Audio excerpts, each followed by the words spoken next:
Hello humans, welcome back to Dr. Rose Helps You Hear. I'm Stephanie Rose and I'm a doctor of audiology. That's basically a specialist for hearing and balance. Today I'm going to share with you my hearing journey. I don't really tell a lot of people about it, and I figured since May is Better Speech and Hearing Month, why not tell my story? So, I was born with normal hearing. I had some pressure equalization tubes placed in my eardrums when I was little to help with fluid that builds up, which is very common for little kids in their middle ears. So no real hearing issues after that. Everything was fine. I passed all of my hearing screenings at school. So flash forward to college. Well, I'm gonna back up. In high school, I took American Sign Language and became very interested in sign and deaf culture and the ear. So that kind of led me up for how my college path began. So once I went into junior college, I actually met a deaf friend, and her name was Linda. And we've since lost touch, but maybe I could find her on Facebook or something. Anywho, I did a lot of sign with her. We went all around town. She took me to the nail salon, to the bank. So I got really, really good at translating, or interpreting as it's called when you're signing for someone who's deaf. So she convinced me that I was so fabulous at this that I needed to become a deaf educator, so an educator of the deaf. So there was actually a program at San Diego State where I was living in San Diego at the time, where they offered this program, and so it did require a master's degree once you got your bachelor's. So I ended up transferring to San Diego State as a deaf educator, and during my first semester, unfortunately, the master's program was closed down. And then a really close school in San Marcos also closed down. So the closest place I'd be able to go to get my deaf educator master's degree would be all the way up in Northridge, which is really far away from where I was living in San Diego. And I loved San Diego so much I did not want to move. So I was torn. Do I choose speech language pathology, which was also very interesting, and I actually had really great grades in those classes, or do I choose audiology? So I was pondering this. I had about a week left to decide what I was going to do because the courses are different and you have to choose your path, and I was already at the university. So one morning during the middle of one of my audiology classes, actually, my sister called and left me a message. She's about 19 years older than me, so I'm the baby and she's the oldest. And she left me a message saying that, you know, given the fields that you're in and the paths that you're kind of wandering down, she's like, I thought this might be interesting to you. I woke up with a sudden hearing loss today, and they tell me I have Meniere's disease. So that was kind of crazy. I didn't really know what to say. It was the first time anyone in my family had had hearing loss, and I had been learning about it in my audiology classes in undergrad. So I felt like it was fate. I called up my dad and I said, I'm sorry, Dad, I'm going to have to be in school for 4 more years after my bachelor's because I'm going to change my major to audiology, and you have to have a doctorate in order to practice and use that degree. And he said, don't worry about it, go for it, we've got you. So I went down to the registrar and I changed my major for an undergrad for audiology coursework. I also enrolled, or I applied for a research lab at SDSU for Dr. Laura Dreisbach-Ha, and she did a wonderful lab with some very sensitive measures of the inner ear, looking at can we predict hearing loss that would venture into the speech regions for people who have cancer treatments and things like that. So very interesting stuff. I'm so glad I joined that lab. It also helped me to get all my applications ready for the doctoral schools out there. I applied to 10 doctoral schools and I got into, I don't know, half of them, and I got waitlisted at San Diego State.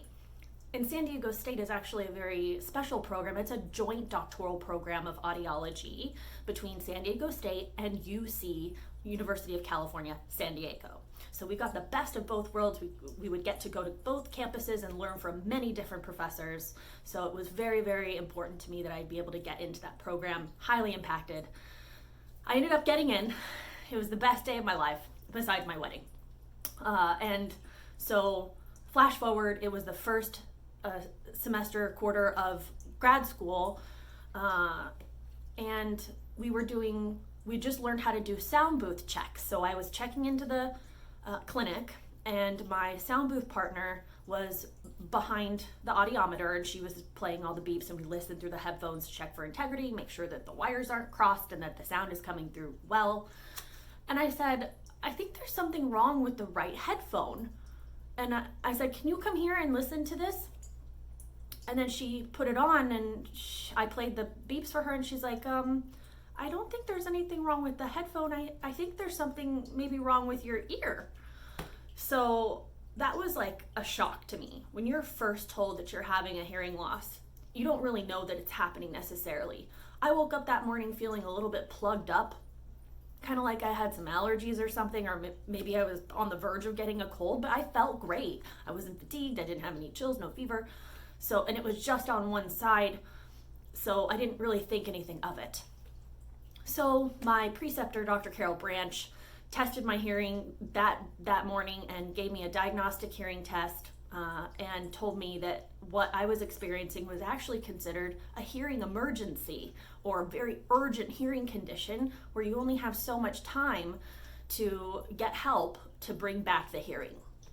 So she immediately got me in at UCSD with Dr. Jeffrey Harris at Provo Medical Center. He is a physician of the ear, and we call those audiologists. And if they do a lot of complex inner ear surgeries, sometimes they're called neurotologists.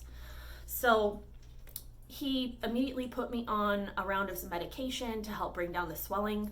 Turns out that I have something called cochlear hydrops, and so does my sister. After going through many courses and learning about the definitions of ear pathologies, Meniere's disease is not what my family or my sister and I have. So that's not the word for it. The word for it is cochlear hydrops. So cochlear hydrops is when the inner ear swells with fluid, and we've got a lot of pressure in the center of this little snail, the cochlea, the inner ear. And it's encased in bone, so there's nowhere for that swelling to go. So all that pressure that gets put into the center of the snail is actually where low frequencies happen for our hearing.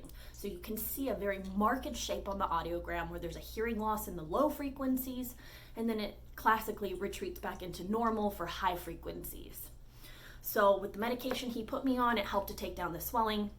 I was able to get back my hearing, thankfully, and the prognosis for cochlear hydrops can sometimes migrate to the other ear, but I will say that it is one of the most controllable inner ear diseases or pathologies where the patient is in control and can help mitigate some of these things from getting worse or from experiencing symptoms.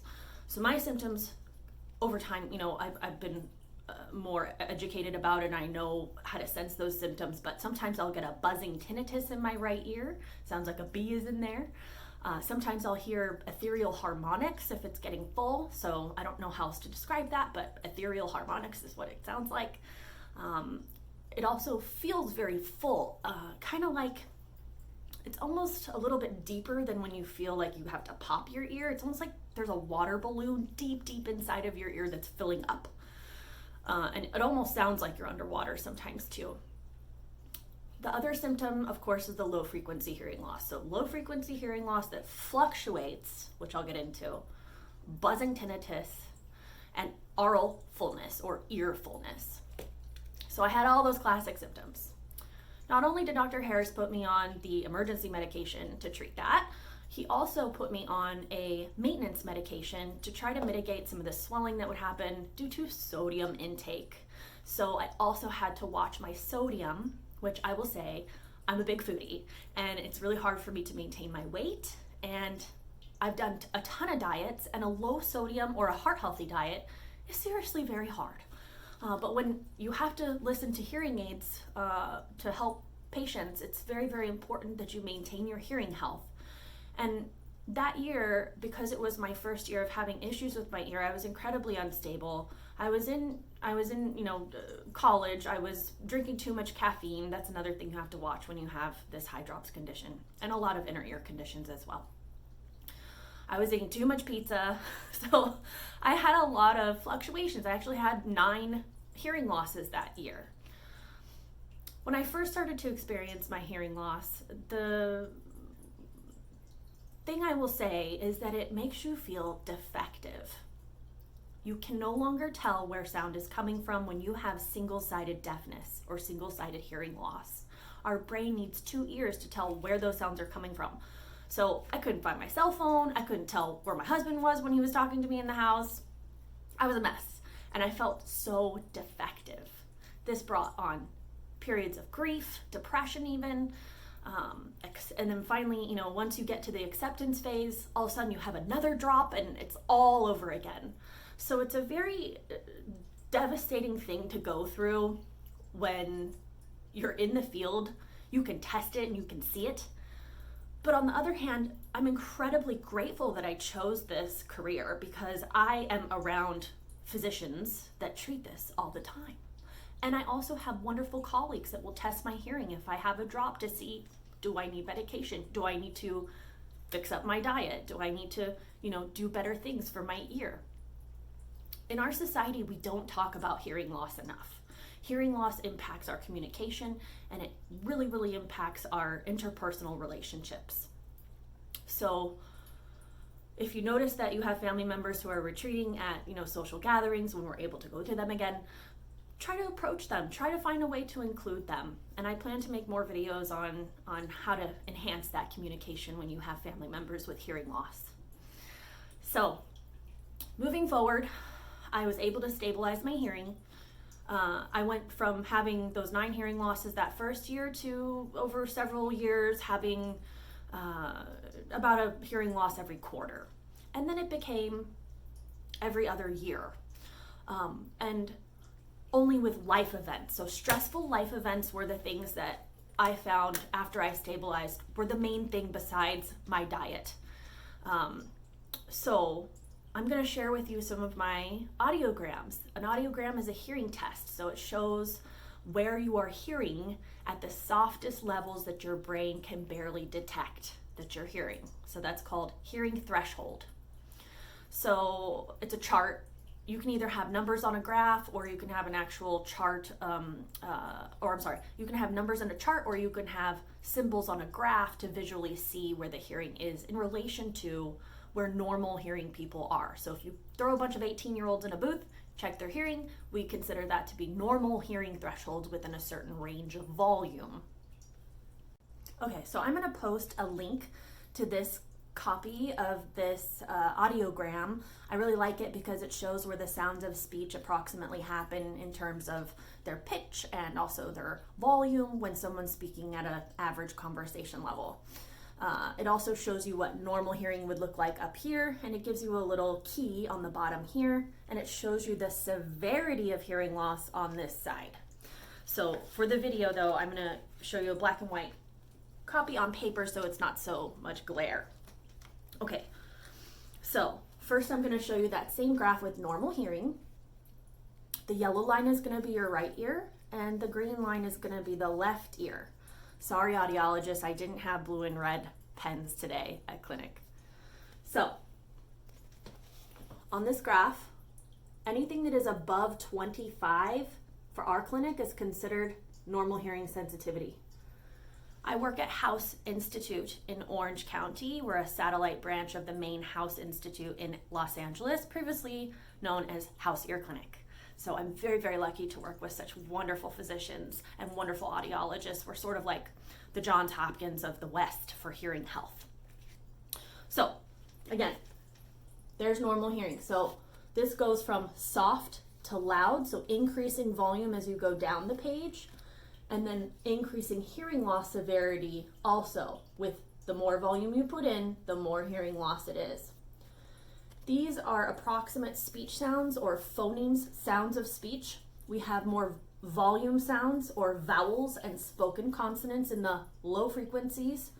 So this goes from low pitch to high pitch, so increasing like a piano. And then we have more fricative sounds or clarity of speech that are high pitches. So they have no voicing, it's just air moving across our teeth and lips. And unfortunately, that's where we get hearing loss when we age. So that's why we get a little, what, come again, what'd you say? And that's where hearing aids can help. So the first thing I'm going to show you is I've been stable for about 2 years. The last time I had a drop was when I first started my job here, and I was getting used to being a treatment audiologist. I had never had that kind of position before where I'm basically all hearing aids and also a little bit of hearing tests for people who haven't had them yet that need hearing aids. But I love devices and I love helping people hear better. So it really is the best position I've ever had. And I've had a mixture of a lot of different stuff. And I've been in clinic since my first year of grad school or doctoral school in 2009. So, needless to say, I was drinking a lot of caffeine. I wasn't sleeping a whole lot. I was too excited about what I was doing. So good or bad stress affects my ear. This is a picture of my hearing loss. So we showed you what normal hearing looks like, which is above this dashed line here. And I wrote some dates over here. I wasn't ever experiencing any trouble with my left ear. My right ear was my bad ear. So around Christmas time, it was also stressful with family. My right ear had dropped. So that's what that yellow line, that was Christmas time. So exactly on Christmas Eve, my right ear had dropped to a moderate sensory neural hearing loss in the lows, moving up to mild in the mids, and then normal in the highs. This is that classic low frequency shape you see with Hydrops and also Meniere's in some cases. So the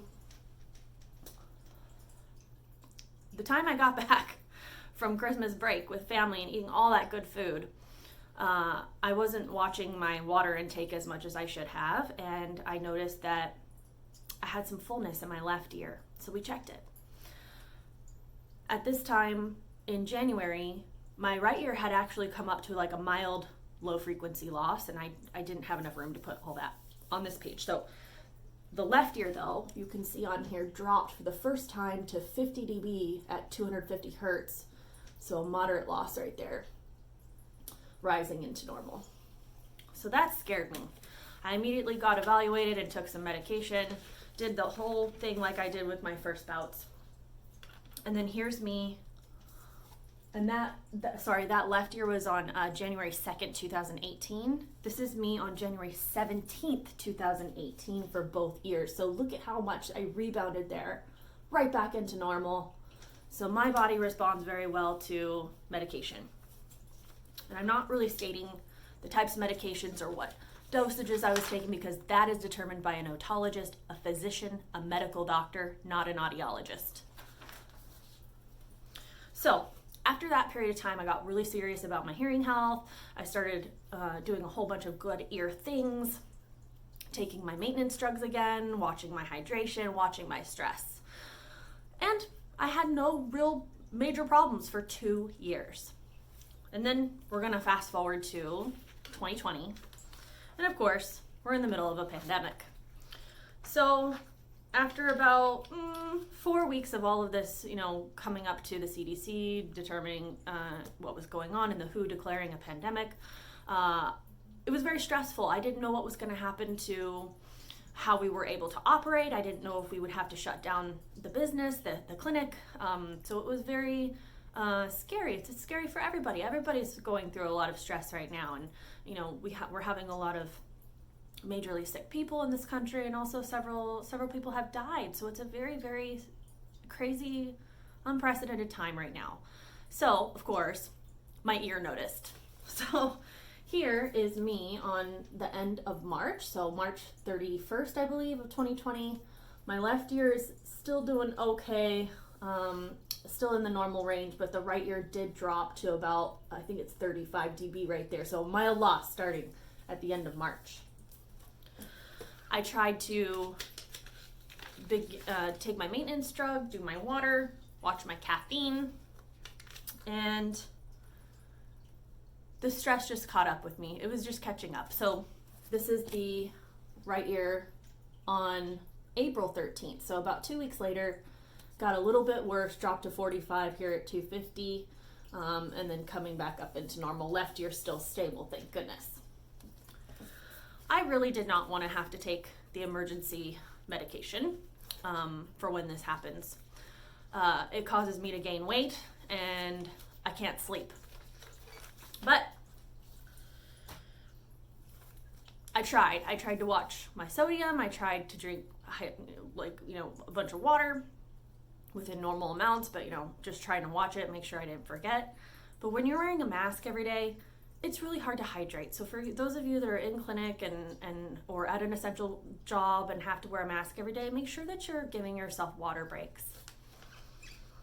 So on Sunday, May 3rd.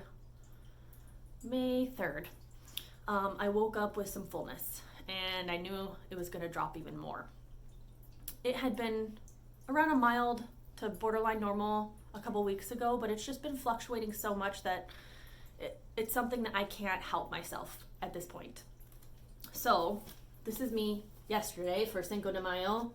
That right ear dropped down to a 45 and really is being impacted here for these other two frequencies and rising back to normal. Left ear is still doing just fine.